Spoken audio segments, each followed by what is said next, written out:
Welcome to A Styled Life, the podcast for purpose-led female founders and senior leaders ready to use style as a powerful tool for confidence, impact, and influence. I'm your host, Alex Standley, multi-award-winning personal stylist, speaker, and sustainable fashion consultant with 2 decades of experience in the fast-paced world of fashion. Join me as we redefine success from the inside out. This podcast isn't just about clothes. It's about personal power, purposeful style, and creating a life that aligns with your values. So whether you're running a business, leading a movement, or stepping into your next chapter, you're in the right place. Each week, we'll dive into the world of personal style, sustainability, female empowerment, and living with intention through real stories, expert insights, and plenty of inspiration. Welcome back to a Style Trailblazers episode of the podcast, where I'm speaking to bold, brilliant women who are building businesses, changing conversations, and showing up powerfully in work and now in their style too. These are my clients who went through the Style Trailblazers container to create their unique signature style, capture their mission and impact through personal branding photography, and share their story in a live gallery evening reveal event. Today, I'm joined by Sarah Hayes, who is an Embodied Wealth Coach. Thank you so much for joining us today, Sarah. Thank you for having me. And unfortunately, you couldn't make the event, so even more reason for us to share your story here today as well. So I'd love for you to start by telling us a little bit more about your journey and the work that you do and why it lights you up and why it's really important to you. So as an embodied wealth coach, I do look at wealth, but I take wealth to be a much bigger container than money. I take my wealth to be that emotional state that we hold, the way we show up in our day-to-day lives, the way we show up in our business, the way we show up publicly and privately, because how we show up affects our kids and our relationships. And that's really important to me. I've got 2 neurodivergent daughters, and my journey to embodied wealth kind of started 2 years ago, when it really started to become evident that my kids were struggling. Before that, I was very much in the money world. I've worked in banking, I've been a bookkeeper, and I trained as a financial coach during lockdown. But for me, financial coaching was brilliant. The values, the beliefs, the mindset stuff was brilliant, and it was really eye-opening and allowed me to do the work on myself in a way that was really valuable and changed my outlook on life. But it felt like something was missing.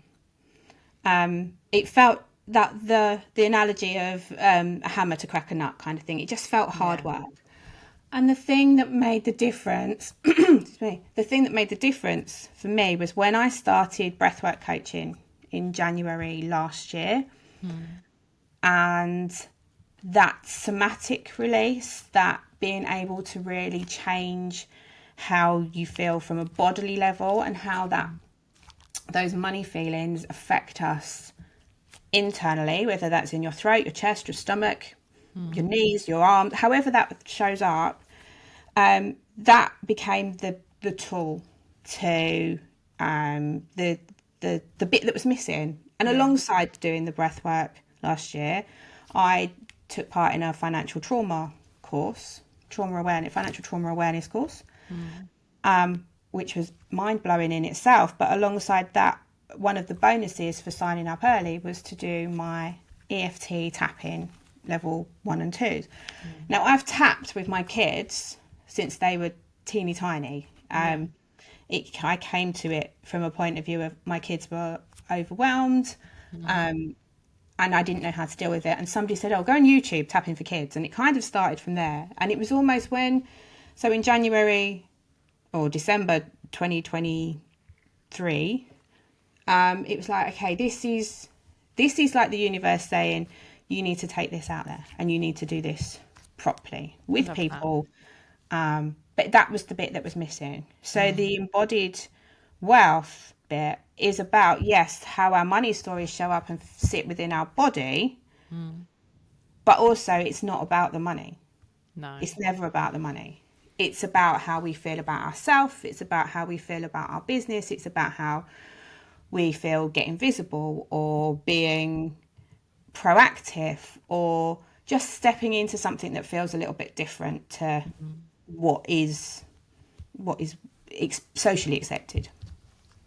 It's so interesting as well, because I feel like a lot of the conversations that I'm having with each of you as like the Style Trailblazers is everything's coming back to that holistic approach, and specifically something that we spoke about at the event, which was the core of everything that we spoke about, was that reconnection with you and who you are at your core. And as you said, there's so many layers to that we don't even realize that we're holding on to, which can then impact things like our money mindset or our visibility, like in how, you know, we might be struggling to show up in a certain way, or there's so many different areas of our life that it can impact. And I think particularly with your style, because it is all about that connection with who you really are, and in order to feel confident in how you're showing up and in your style, you have to be comfortable with who you are and connected to who you are as well. So it's all so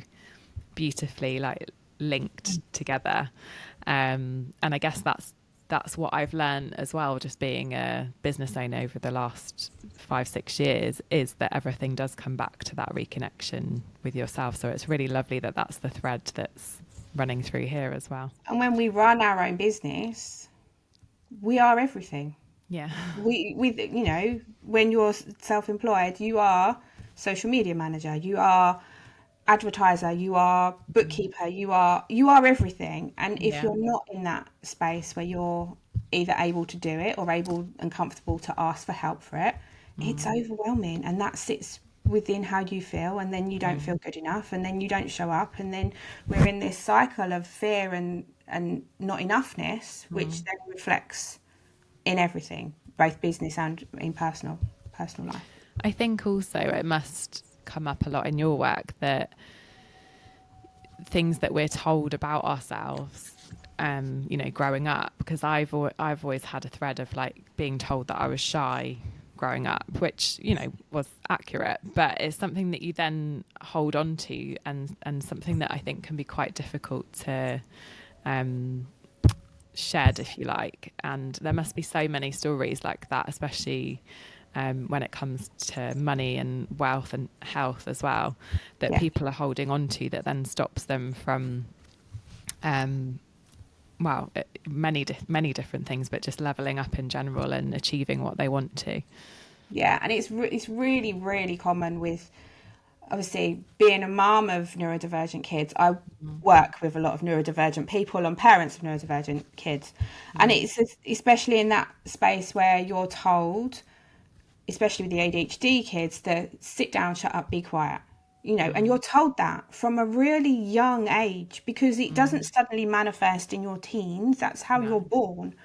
So by the time you get to 14, 15, you have been told thousands of times to sit still, sit still, be quiet, just don't move.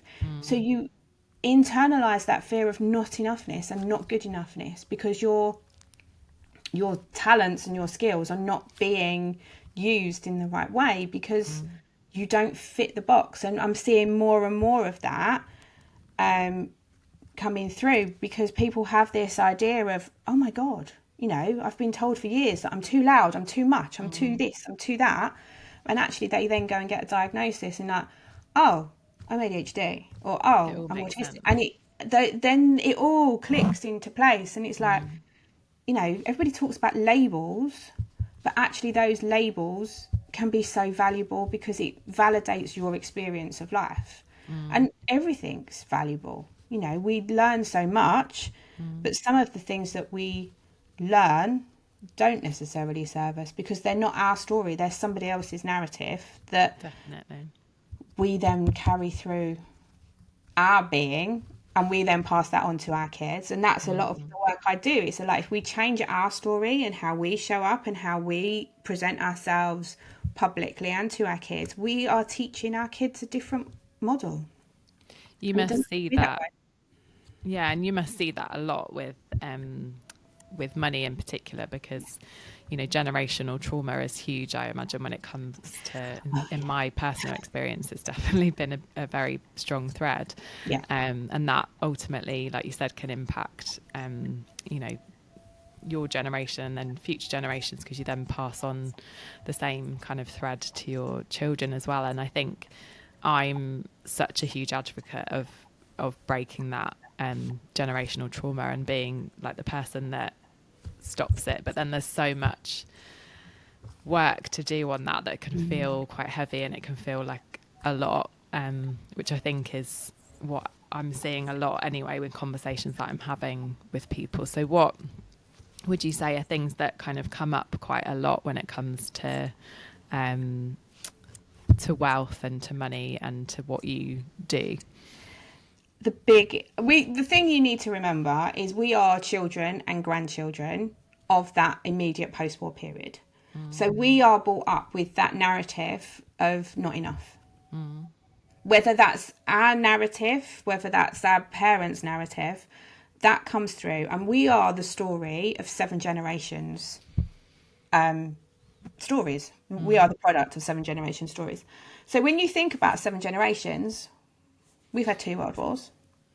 We've had a pandemic. And even the pandemic has an effect on the stories we tell our kids, and will have an effect on the stories that our kids tell their kids.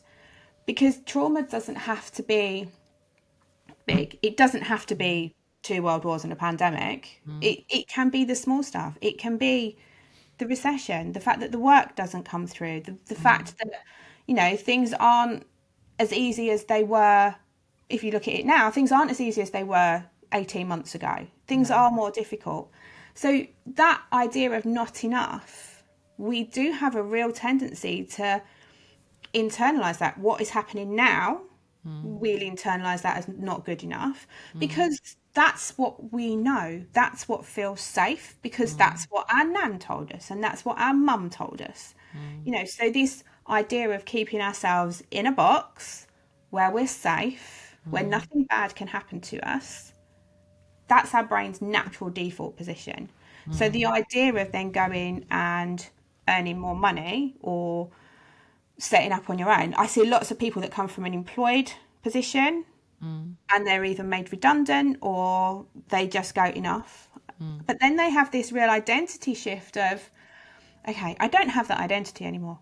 While I was in corporate, that was everything. I had the suit and the title and the company car and all the stuff.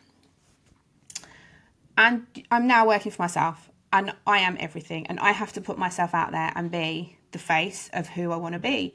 And that's really hard for a lot of people. Definitely. It's that shift of, I am me and I work for X. And actually now I am me and, I'm me. Yeah. And I am everything. And everything. And lots of people find that really hard. That's nearly always where we start. This idea of, I've had this job, I've had this career, I'm not doing that now for X, Y, and Z reasons, but now I don't feel like I can do it. Now I don't feel good enough. And people highlight the fact of, well, I'm new to the business. Okay, but you've worked in corporate for 10, 15, 20 years, whatever. You've got your own life experiences. You have plenty of experience. You're more than enough to do what you need to do. Yeah. But it doesn't feel safe. And that's where we start with, why doesn't it feel safe? Because it's not about not enough. It's about feeling safe. Because when we feel safe, we can move forward. And that's why when I start working with a client, it sounds really cliched and try it, but we start with gratitude. It's so simple. But gratitude anchors in to our nervous system that what I have is safe and enough. Yeah, And once we accept that, once we stop striving for the things that don't feel safe, we're able to anchor in what is safe and give our body a chance to go, oh yeah, this is okay. And then we can start to stretch those comfort zones and those boundaries to want more, to have more, and to be okay with wanting and having more. And that's fine. But I always start with gratitude. It's so simple. It's such a simple place, but it's the easiest way to anchor into our nervous system that it's okay to have what we have. It's so interesting. Like, I can relate to so much of what you've said, having been in a corporate position for 15 years and then going into, like you said, everything's you, it's all on you. And even though you're very much like the expert in your field, well, obviously depending on what you do, I was, it cracks you open in a way that nothing else can, because you're so exposed, because like you said, everything is you. And that's why I always say about personal development on crack is basically what it is to be a business owner, because it does open everything up, because you have to show up fully as you don't have anything to hide behind. Like, you don't have that corporate business, you don't have that corporate persona, like you don't have any of those things to hide behind. And I think that in itself can be quite exposing. And I think it's the same when it comes to your style as well, with female founders who have come from that corporate environment, and particularly if it's been quite a male dominated environment as well. And it's, they don't have a uniform, but they're quite used to dressing in a certain way to fit in that environment. And when it comes to then developing their own sense of style and their own kind of personal brand, it feels really scary because of, again, it does come back to that safety and also that sense of belonging and fitting in and acceptance with other people. All of these themes like come up and there's so much synergy between what you've said and your style, because I think there's so much that's so deep within us where we want to fit in and we want to be accepted. And your style is obviously such an immediate way of people recognizing you, acknowledging you, all of those kind of things, that it can, I don't think we put two and two together necessarily, but there's always that that feeling of it's quite scary to step out of what you've been used to and what you've always worn, even though it doesn't really feel like you anymore because you've evolved. And I think that's the thing that we overlook when it comes to style, that we've developed so much and we've evolved so much as a person. It would be weird to keep the same style and to dress in the same way, because we haven't kept the same. We've changed a lot. So we kind of need to do that work on our outer appearance to match what we've done on the inside as well. Yeah, it makes total sense, because you have to, when you change that. And I knew when I set up the bookkeeping business, so that's 12 years ago, when I set up that business, I did some work experience in an accountancy office, and I was expected to basically wear corporate wear, and it was like, this isn't and I knew then, bear in mind 12 years ago, I had 2 kids under 5.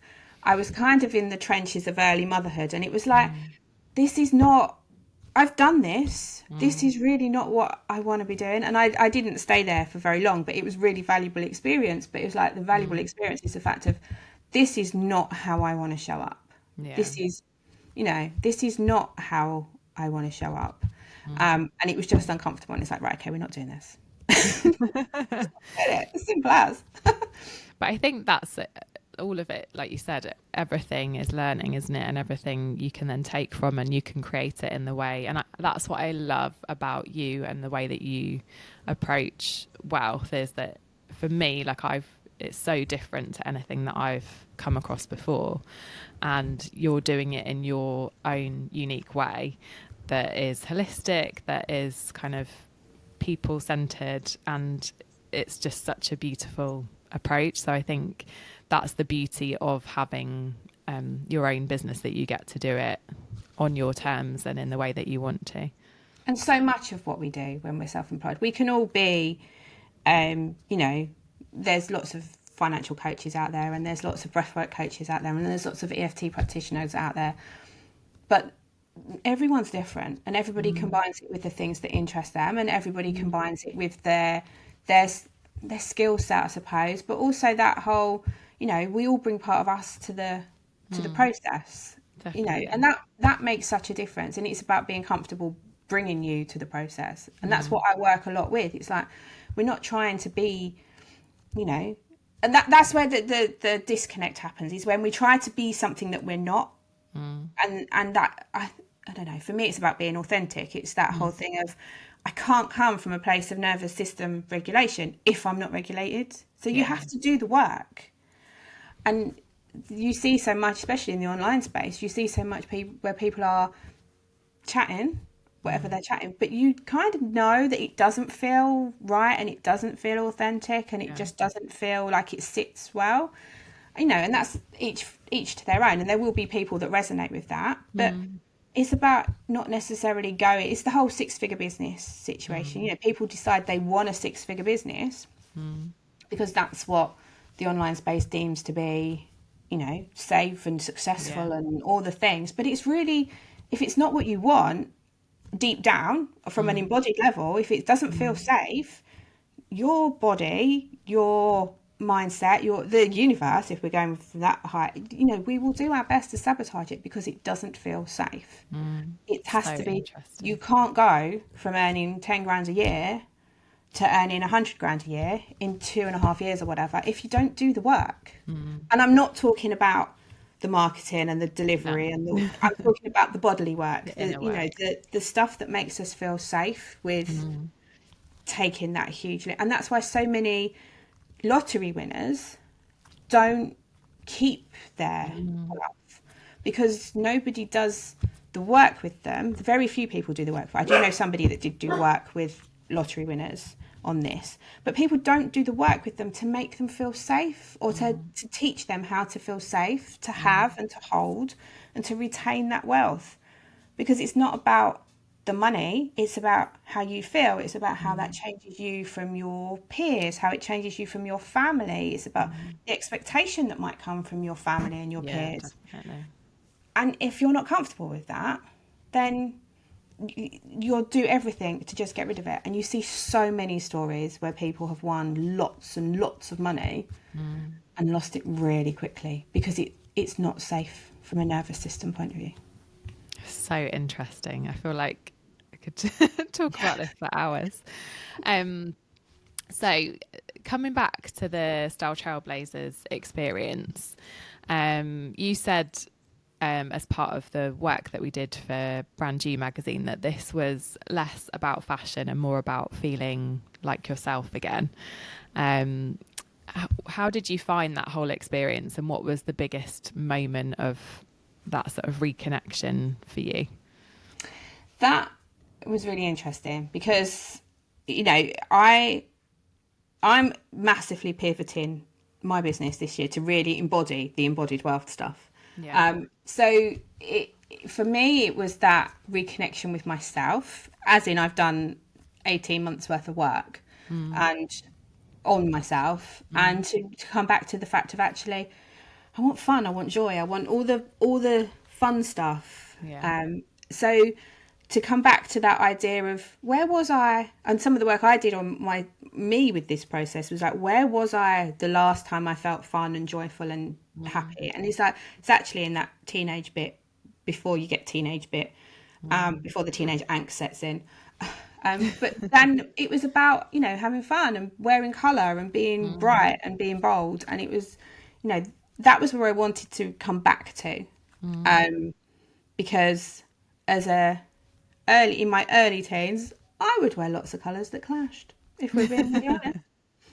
And it was fine, but to come back to that in a more grown-up way was something that I was looking to do. Because when you're in this wellness space, a lot of the uniform, if we're going with that, is the flowy dresses and the boho chic, the hippies. And it's like, that's not me.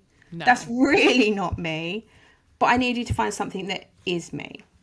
So to go back to embracing colour, to go back to being a bit more fun with what I wear, but being grown up with my fun, you know, that was really important to me, to make that reconnection with myself. I think it was really interesting for me as well. Like I could see, because my intake questionnaire is obviously really detailed, and I could see from the answers that you gave how much work you've done on yourself. And it's always so interesting, and I spoke about this at the event as well, that the more inner work and the more personal development people have done, the more powerful often that transformation with style is, because there's more of that acceptance of who you are, and there's more of, you know, embracing who you are, and you just kind of, hard to explain it, but you just kind of fully put yourself into the process, and I think that was really evident in what you shared, like in that initial questionnaire. So how did you find that whole process of me kind of pulling out what your signature style was and going through what that was going to look like when we brought it to life in terms of that visual representation? Well, I surprised myself because I did say all along that I wouldn't wear something that matched, and I ended up wearing a bright pink suit. So, yeah, okay, so there's that one. So I did surprise myself in that process, and I was actually really comfortable wearing it. You could see the point that. I'm wearing it next week or the week after at an event, so it's like, okay, that's cool. Yeah, it's that challenge of actually, how do I put more colour in? How do I step away from my jeans and my mum uniform of actually, this is just really easy, so let's just throw these clothes on for today and that will be fine. And I think also there's an element of acceptance of actually, some days, mum uniform, jeans and a sweatshirt is actually really cool. That's totally fine. Definitely. But it's about that flexibility to be able to make that shift and bringing in more colour and less hiding in the shadows. But it was an interesting idea, and I did find myself like shopping over the summer going, would that fit? Do I even like that? Because there was an element of I'm not sure. There were some things I looked at and was like, no. But it was a really good experience, and it was really nice because I actually took my older teenager with me to do a lot of the shopping, and it was really nice to have her along with it as well, because teenagers are brutal. There's no two ways about it. No, mum, you're not wearing that. You get that real honesty. Yeah, they are brutal. It's like, okay. So, and even if they don't say it, the face gives it away, and you're like, okay, let's go with that. So yeah, it was an interesting process. Actually, the clothes element of it for me wasn't that difficult. The jewellery and the accessories bit was more difficult because I don't do jewellery much, and I don't do accessories. It's just like clothes, that's fine. So that bit was more of a challenge from my point of view. It's often those kind of finishing touches that we don't, when we're busy, we don't often have time to think about. So looking sort of forward, how do you think the Style Trailblazers like style evolution that you've been through is going to help you in showing up? Like, I know you've been nominated for awards, and you've got lots of kind of like moments of visibility coming up. Can you see how that's going to support you in terms of now being much clearer on your style and how you want to show up? Yeah, it's really interesting because at the weekend I was dress shopping for this awards thing that I've been nominated for. And it was like, whereas normally I'd have gone for something black or navy blue, I've ordered a bright red dress. Amazing. So yeah, we'll see what that looks like when it arrives, because it's not here yet. They didn't have it in my size in the shop, so we've ordered it. But yeah, just to be a bit bolder and a bit more authentically me. And it's an interesting place because it is that, you know, even this awards thing, part of me is like, no, I don't want to. Part of me is like, this is really visible and it doesn't necessarily feel comfortable. But it's about, you know, as I've said, it's about us doing the work and challenging ourselves, because it's very easy to turn up. It's very easy to not turn up at all. It's very easy to turn up and wear a black dress and be nice and safe, or you turn up and wear a bright red dress. So would you say it's given you more confidence to make those bolder choices and to feel more comfortable? Obviously, sometimes it can still feel like a little bit of a stretch, but yeah, and it's all about the stretch, because you know, that stretch is what I work with. That stretch, you know, we have to stretch, but we have to stretch in a way that's comfortable. So, you know, it's yeah, it's certainly given me that confidence to be a bit bolder in what I'm wearing. Definitely. I think that's also why when I do my like one-to-one packages with people, then there's an element of two of them that has that ongoing support afterwards. So when you've gone through that transformation and you get either like a 30-day follow-up, or if you go for the yearly one, then I'm always there, like stylist on call. And I think part of that is because I know that even when we've done that work on shifting how you're showing up and your confidence and that transformation, you then going and doing that on your own is very different to having somebody there supporting you through it. And so being able to share some of those mindset wobbles that come up, and just sharing generally, like, I'm wearing this but I'm feeling a bit like, oh, even though it's something that we've discussed or whatever that moment is, it's really helpful to have that support with you, because it's still you then stretching out of your comfort zone. And as you said right at the beginning, your brain's immediate response is always like, no, this doesn't feel safe, I'm not going to do it, or it's not right. And we take that to mean with style, like, oh, I shouldn't wear this because it doesn't look right, or I don't feel right, or we just take that instant feeling rather than actually looking into why we feel like that, because often it is just because we don't feel safe, or our brain's not got used to seeing us in a new way. And it's so interesting. It's all about safety. Everything, whether we're talking style, whether we're talking business, whether we're talking, days out with the kids, we are naturally just looking for the safest, easiest option that sits well within our body. And that's where the nervous system work that I do doesn't just work with money. It works across so much of our day-to-day lives, because it's about once we uncover this idea about being worthy and being enough and being valued, it opens up in so many different ways. And it very much opens up in the style package stuff. So the stuff that we've done over the summer, I wouldn't have done that 18 months, 2 years ago, because it just wasn't what I needed to do, and it wasn't what was safe for me then. So it is about doing that inner work, because that pushes us in so many other ways to step forward. Definitely.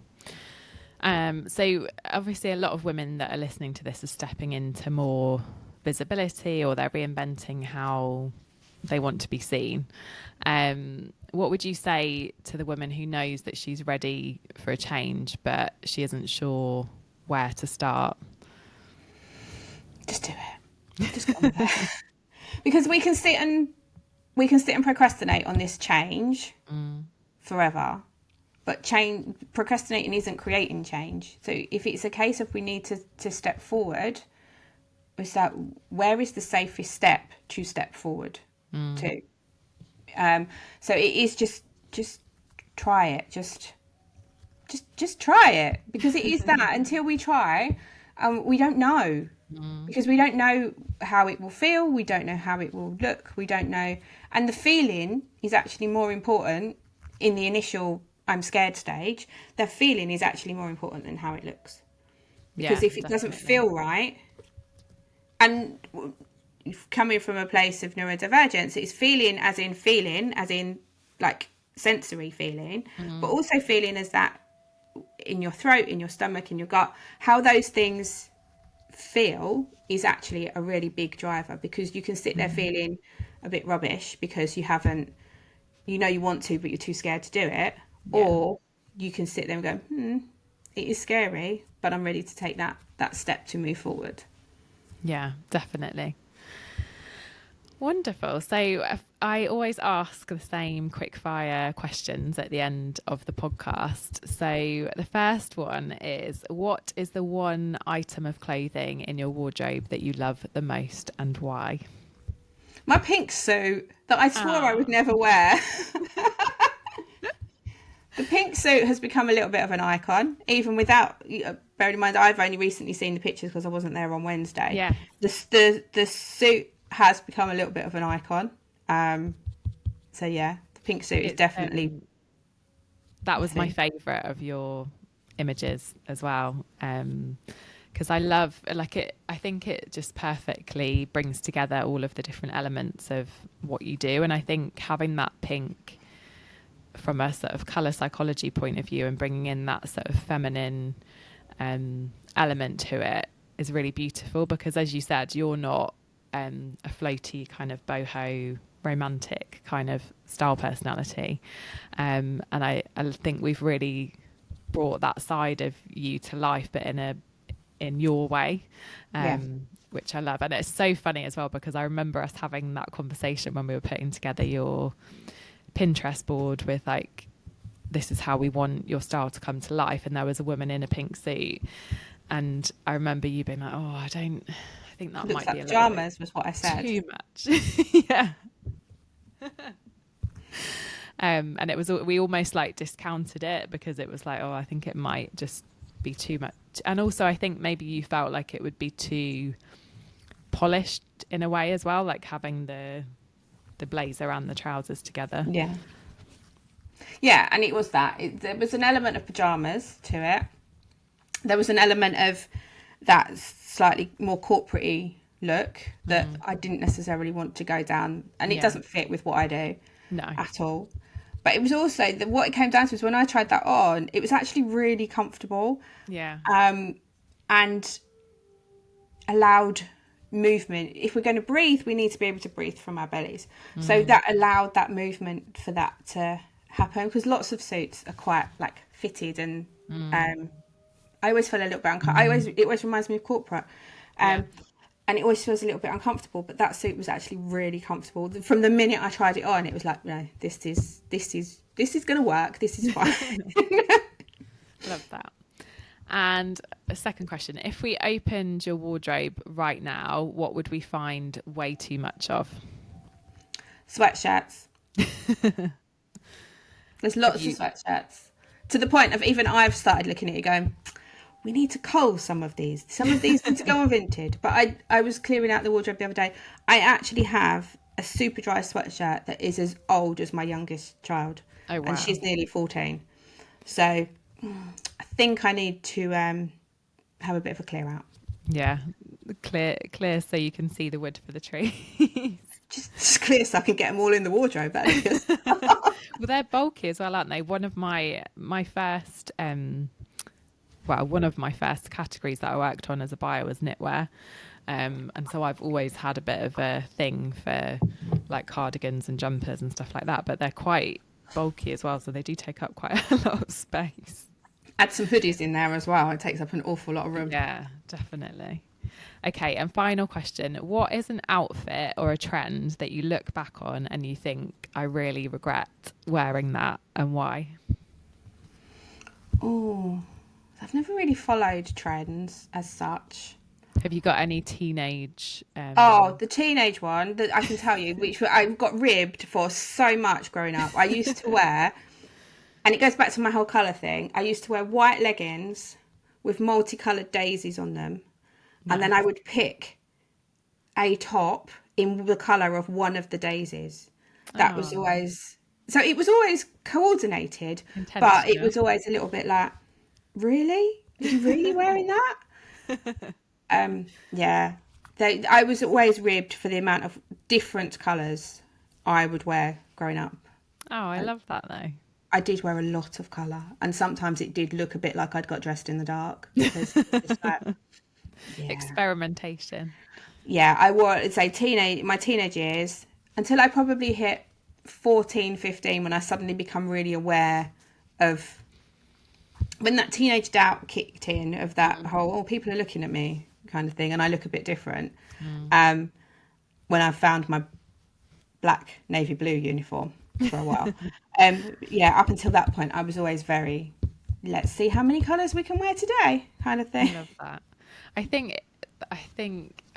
guess it's just like a rite of passage, but there's something that makes me so sad about that time when you hit that, like you said, that sort of awareness of what other people think, and also that need to fit in with your peers and that's when, you know, all of the teens right now, like they all have their uniform of like, well, it depends what group you're in, but, you know, baggy jeans that are like 2 sizes too big and crop tops or whatever joggers it is and for crop you. tops. That's my daughters. They're joggers and crop tops. And it's really interesting when I take my eldest to college.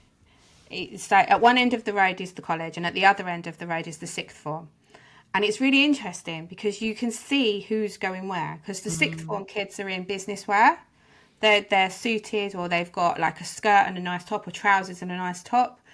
And you get sort of halfway along the road and then they're there in their joggers and their baggy jeans and their crop tops and their furry coats. They're big into furry coats around here. It's like, what's that about? My youngest tried one on Saturday and went, oh, I just look like a mouse, and turned it off. Took it off, and I'm like, fabulous.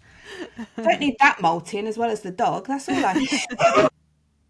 Thank you so much for sharing your story with us. It's been amazing, and I literally could have sat here for hours listening, because I just think this topic is huge and so interesting. So thank you for sharing it with us.